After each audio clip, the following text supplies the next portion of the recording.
ආයුබෝවන් ඉතින් අදත් ගණිත ගැටලුවක් ඔබත් සමග විසඳන්න ආවේ කණු ගණන සෙවීම සම්බන්ධ ගණිත ගැටලුවක් අපි බලමු කොහොමද ඊටමත් පහසුවෙන්ම විසඳ ගන්න කියලා බලමු මුල්ම ප්‍රශ්නයේ විදියට ආදරණීය දුවේ පුතේ ගෙවත්තේ ඉදිරිපස ඇති වැටේ දිග මීටර 16කි ගෙවත්තේ ඉදිරිපස ඇති වැටේ දිග මීටර 16කි මෙතන දීලා තියෙනවා මීටර 16කි එහි මීටර දෙකෙන් දෙකට කණු සිටුවීමට අවශ්‍ය කණු ගණන කීයද මෙන්න මේකේ දුවේ පුතේ මීටර දෙකෙන් දෙක කණු සිටවන්න අවශ්‍ය කණු ගණන කීයද කියලා අහනවා දැන් එතකොට බොහෝ දෙනෙක් දන්නවා මේ කණු ගණන හොයද්දී අපිට දීලා තියෙනවා මේ වැටේ මුළු දිග දීලා තියෙනවා වැටේ මුළු දිග දීලා තියෙනවා අපිට 16ක් දීලා තියෙනවා. එතකොට මේ 16 අපි දන්නවා එහි මීටර දෙකෙන් දෙකට කණු සිටුවීමට අවශ්‍ය කණු ගණන කීයද? දැන් එතකොට මීටර දෙකෙන් දෙකට කණු සිටුවන නිසාම අපි කරන්නේ 16 දෙකෙන් බෙදනවා. 16 බෙදනවා දෙකෙන්. එතකොට 16ට දෙකේවා අපිට ලැබෙනවා 8ක්. 16ට දෙකේවා අපිට ලැබෙන්නේ 8යි. දැන් එතකොට මේ අපේ දරුවෝ බොහෝ දෙනෙක් දැන් මේ 16 දෙකෙන් බෙදලා අපි හිතනවා පිළිතුර 8ක් වෙන්න පුළුවන් 8යි එන්නේ 16 දෙකෙන් බෙදුවට පස්සේ පිළිතුර 8යි. හැබැයි පිළිතුර 8ක් ලෙස ලිව්වට මේ ඇවිල්ලා තියෙන 16 දෙකෙන් බෙදුවට පස්සේදී මේ ඇවිත් තියෙන්නේ පරතර ගාන. මෙතන ඇවිල්ලා තියෙන්නේ පරතර ගණන.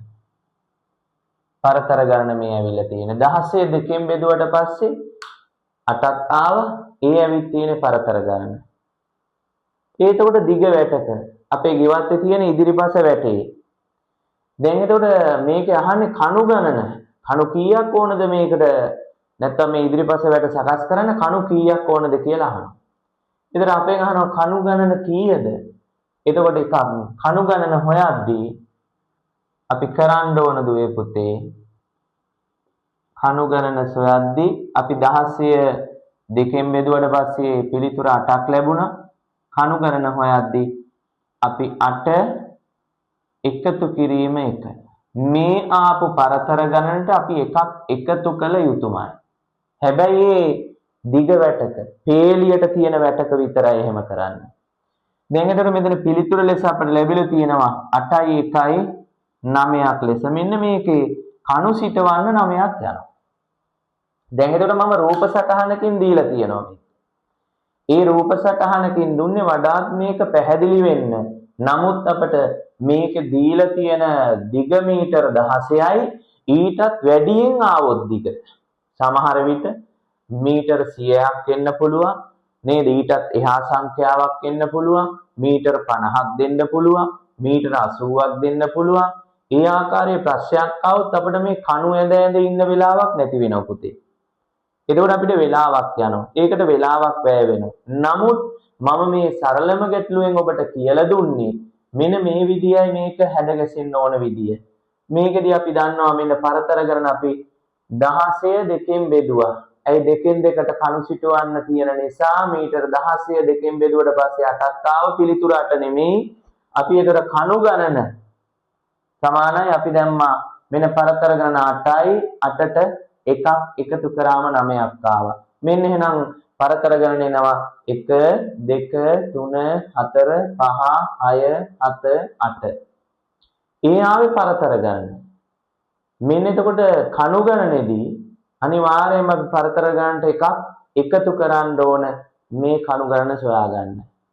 ඉතින් ඒක තමයි මේ ගෙවත්තේ ඉදිරිපස නැත්නම් පිටුපස සකස් කරන ලද දිග වැටක පේලියට තියෙන වැටක නැත්නම් ළමයි පේලියට සමාන පරතරය ඇතුව ඉන්න පුළුවන් එවැනි ආකාරයේදී අපි හොයන්න තියෙන අනිවාර්යයෙන්ම මෙන්න කණු ගණන හොයද්දී අපිට අන්න අනිවාර්යයෙන් එකක් එකතු කරගන්න වෙනවා අදාළ පරතර ගණනට දැන් එතකොට මීට වෙනස් ආකාරයෙන් එකක් ආවොත් නැත්නම් වෘත්තාකාරව නේද වෘත්තාකාර මල් පාත්තියක ආවොත් බලමු අපි කොහොමද ඒකත් හොයාගන්න ලේසියෙන්ම කියලා. මෙන්න මේකෙදි අපිට රූප සටහන් අඳින්න අවශ්‍ය නැහැ. රූප සටහන් අඳින්න නැතුව හදා ගන්නයි මේ ක්‍රමය කිව්වේ. එහෙනම් මෙන්න මේකේ කණු ගණන තියෙනවා 1යි 2යි 3යි 4යි 5යි 6යි 7යි 8යි 9යි.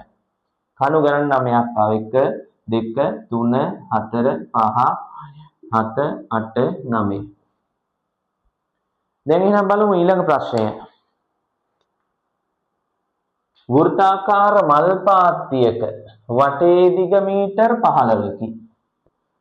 මේ වෘත්තාකාර මල් පාත්තිය වටේ දිග මෙන්න මේක වටේම දිග 15ක් ඇවිල්ලා.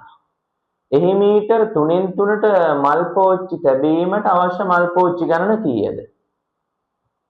දැන් මේ වෘත්තාකාර මල් පාත්තියක් තියෙනවා. ඒක වටේත් අලංකාර කරන්න දුවේ පුතේ අපි මල් පෝච්චි තියෙනවා. එසේ මල් පෝච්චි තියද්දී මේක වටේම අපිට දිග දීලා තියෙනවා මීටර් 15ක්. 15ක් දීලා තියෙනවා. එතකොට අපි දන්නවා එහි මීටර 3න් 3ට. එතකොට මල් පෝච්චියක් තියලා මීටර 3කින් තවත් මල් පෝච්චියක්. ඒ මල් පෝච්චියක් තියලා තවත් මීටර 3කින් තවත් මල් පෝච්චියක්. ඒ ආකාරයට මීටර 15ක් මේ වෘත්තාකාරයේ දිග දීලා තියෙනවා. අපෙන් අහනවා මල් පෝච්චි කීයක් අවශ්‍ය වෙනවද කියලා. ඉතින් දුවේ පුතේ මේක හරිය වෙනස් වෙනවා. මොකද දිග වැටක් පේලියට තියෙන වැටක් වගේ නෙමෙයි. මේක සම්පූර්ණම වෘත්තාකාරයි.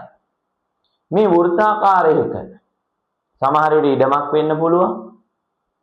මේකෙදි අනිවාර්යයෙන්ම අපි අදාළ මීටර ගන්න මෙන්න මීටර 3න් 3ට මල් පෝච්චි සිටවන්න නිසා අපි අනිවාර්යයෙන්ම පුතේ 15 3න් බෙදනවා. 15 3න් බෙදුවට පස්සේදී අපිට ලැබෙනවා පිළිතුර 5ක් ලෙස. මෙන්න එතකොට මල් පෝච්චිත් අවශ්‍ය වෙන්නේ 5යි. දැන් මේ ආවේ පරතර ගණන. අපි කලින් ප්‍රශ්නයේත් කතා කරා මේ ආවේ පරතර ගණන. පරතර ගණන ආවේ. එතකොට අපි දන්නවා මේ වෘත්තාකාර මල් පාත්තියේ පරතර ගණනට මල් පෝච්චි ගණන සමාන වෙනවා. මේකේ පරතර ගණනට දුවේ පුතේ මල් පෝච්චි ගණන සමාන වෙනවා. එතකොට මේකෙදී සමහර විට මේක මීටර 30ක් වෙන්න පුළුවන් 45ක් වෙන්න පුළුවන්. ඊටත් වඩා වැඩි ගණනක් ආවොත් අපිට හිතේ තියාගන්න තියෙන්නේ අනිවාර්යෙන් මේකේ තියෙන පරතර ගණනට අපි දිග වැටක පරතර ගණනට අපි කණු ගණන හොයද්දී එකක් එකතු කරා. දුවේ පුතේ මේකෙදි පරතර ගණනට කණු ගණන ආවොත් සමානයි. ඒ නිසා මේ මල් පෝච්චි ගණනත් සමාන වුණා. එහෙනම් අපි මේකෙදි මල් පෝච්චි ගන්න 5ක් ලියලා දෙකක් එකතු කරන්න දෙයක් නැහැ. එහෙමුණොත් වැරදි. මතක තියාගන්න ඕන මේ වෘත්තාකාර හැඩයක් ආවොත් අනිවාර්යයෙන්ම පරතර ගන්නට අදාළ කණු ගණන් නැත්තම් මල් සිටවලා තියෙනවා නම් ඒවා සමාන වෙන බව. මෙන්න මෙතන බලමු 3යි 3යි 6යි 6යි 3යි 9යි 9යි 3යි 12යි 12යි 3යි 15යි. මෙන්න මේ වටේම එකතුව 15ක් ආවා. අපි බලමු පරතර ගණන. 1යි 2යි 3යි 4යි 5යි. පරතර 5යි. ඊළඟ මල් පෝච්චිත් මේක තියන්න පුළුවන් 1යි 2යි 3යි 4යි 5යි. එහෙනම් දුවේ පුතේ ඔබට ඉතාමත් පැහැදිලි වෙන්නේ නැති සරලම ගණන් ගැටලු දෙකක් ගෙනාවේ. අපිට මේ රූප සටහන් අඳින්න අවශ්‍ය නැහැ. ඊළඟ එකේදී ඔබට අවබෝධ කර දෙන්නම තමයි රූප සටහන් දෙකක් දැම්මේ. කලින් ප්‍රශ්නේ දිග වැටක ඒකෙදී අනිවාර්යයෙන්ම අදාළ දීලා තියෙන දිග අපි අදාළ සංඛ්‍යාවෙන් මීටර් සංඛ්‍යාවෙන් බෙදුවට පස්සේදී අපිට අන්න ලැබෙනවා ඒකේ කණු ගණන. හැබැයි පරතර ගණන ලැබෙන්නේ ඒ පරතර ගණනට අපි එකක් එකතු කරා කලින් ප්‍රශ්නේදී. පේලියට තියෙන වැටක ඉදිරිපස වැටේ. නමුත් වෘත්තාකාරව තියෙන ඉඩමක හෝ මල් පාත්තියක මේ පරතර ගණනට අනිවාර්යයෙන්ම කණු ගණන නැත්නම් මල් පෝච්චි ගණන සමාන වෙනවා. ඉතින් දුවේ පුතේ වීඩියෝ එක හොඳින් නරඹන්න අවබෝධ කරගන්න කොහොමද මෙවැනි ගැටලුවක් ආවොත් අපි පහසුවෙන්ම විසඳන විදිය හඳුනගන්න රූප සටහන මගිනුත් ඔබට වඩා තහවුරු වේවි කොහොමද මේක විසඳන්නේ කියලා. ඉතින් හැමතෙම ආයුබෝවන්.